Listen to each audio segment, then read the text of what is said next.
It is a big idea, a new world order.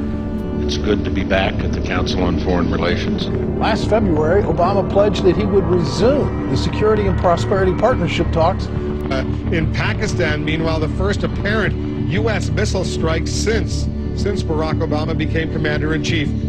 We've got to give them a stake in creating the kind of world order that I think all of us would like to see.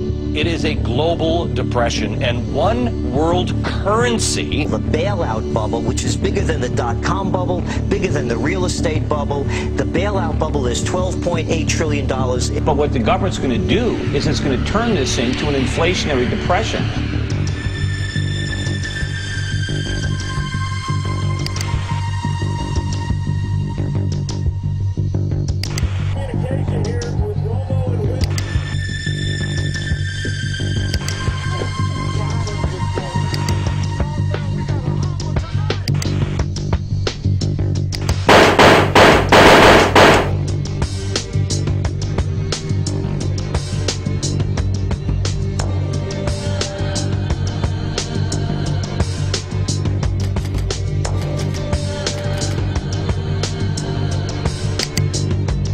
Welcome to Freedom Watch, Alex. What are you talking about today?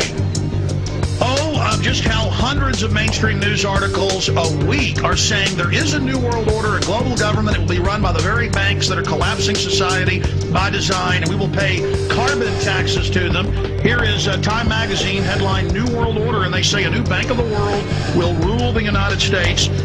Here is the Financial Times of London, and now for a world government is the headline. They're openly announcing that the banks will rule the planet and will pay our carbon taxes.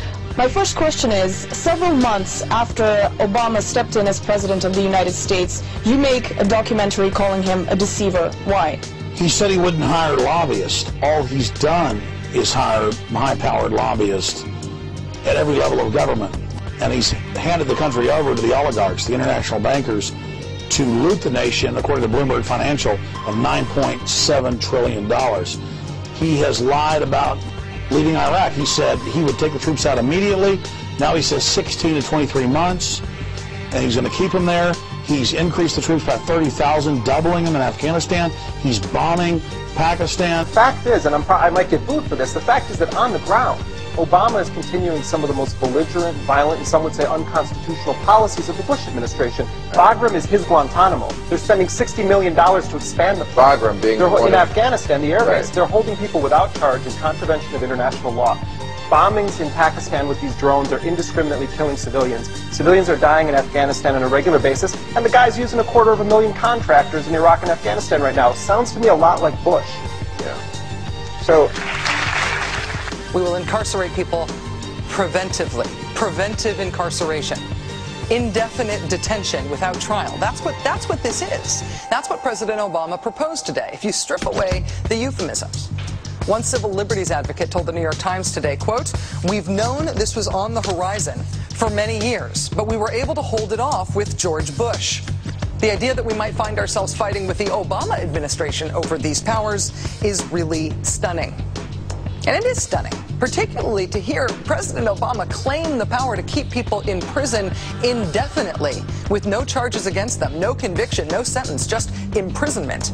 It's a good thing I'm not the president. I'm an independent, because I would prosecute the people who did it, I would prosecute the people who ordered it, and they would all go to jail. My government's never lied to me, have they? Let's see, where should we start? The Gulf of Tonkin incident? Now that took us into war in Vietnam. They've now admitted it was a lie. So 58,000 of my generation were killed based upon a lie. But that doesn't count, does it? What does that have to do with 9/11? That shows that we will lie to go to war. We've been doing it for years. We will continue to do it. The Gulf of Tonkin incident, did you believe that? Well, you probably weren't alive then. America went to war against Iraq based on a lie. We were told in 2002 Iraq had weapons of mass destruction. The previous administration even pursued torture to try to extract false confessions to try to justify the war. It's time to tell the truth. The truth is we should not have prosecuted a war against the Iraqi people. The truth is the Democratic Senate could have stopped the Iraq war in 2002.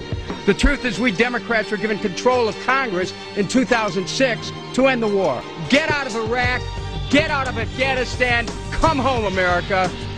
Come home. The Federal Reserve is no more federal than Federal Express. But yet it has the power to determine the direction of use of money in our economy.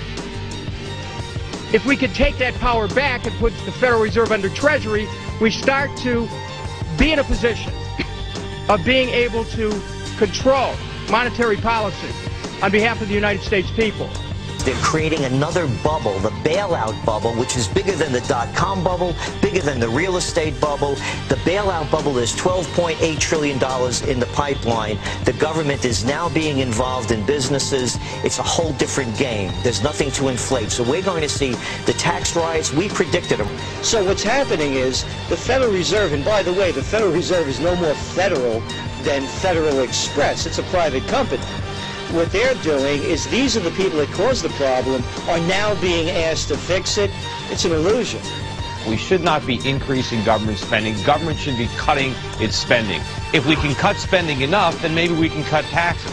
But if we just cut taxes and the government keeps spending, the real cost of government isn't what it taxes, but what it spends.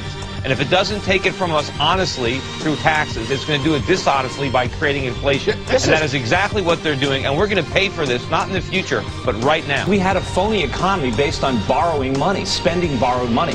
We need to base our economy on saving money, on producing things. And so the credit crunch, this is not the problem. Credit needs to be allocated away from consumers. We need to stop borrowing money and buying stuff and concentrate on saving our money so we can make stuff. And maybe that's going to mean a rather severe recession. But what the government's going to do is it's going to turn this into an inflationary depression, which is going to be much, much worse. What if the American people learn the truth?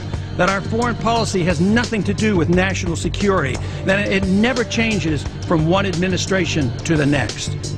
What if war and preparation for war is a racket serving the special interests? What if President Obama is completely wrong about Afghanistan and it turns out worse than Iraq and Vietnam put together? What if diplomacy is found to be superior to bombs and bribes in protecting America? What happens if my concerns are completely unfounded? Nothing. But what happens if my concerns are justified and ignored? Nothing good. And I yield back the balance of my time. You're sponsoring H.R. 1207. That's the Federal Reserve Transparency Act of 2009. There are over 200 co-sponsors, including over 50 Democrats. What is this legislation? What are you looking to do? Well, actually, we're doing a little bit better. It's up to 234 and 65 Democrats, so we're doing very well. What it does, it means that we can audit the Fed and find out all the promises they've made, all the guarantees, and how they've been involved in other central banks and other governments and international financial institutions. So we would find out what's going on. And even Obama talks, he used the word more transparency. But they're doing exactly the opposite. I don't believe they'll give us real transparency. At the same time, they're giving the agency of government, pseudo-government, pseudo-agency, the Federal Reserve, more power. And they're the culprit.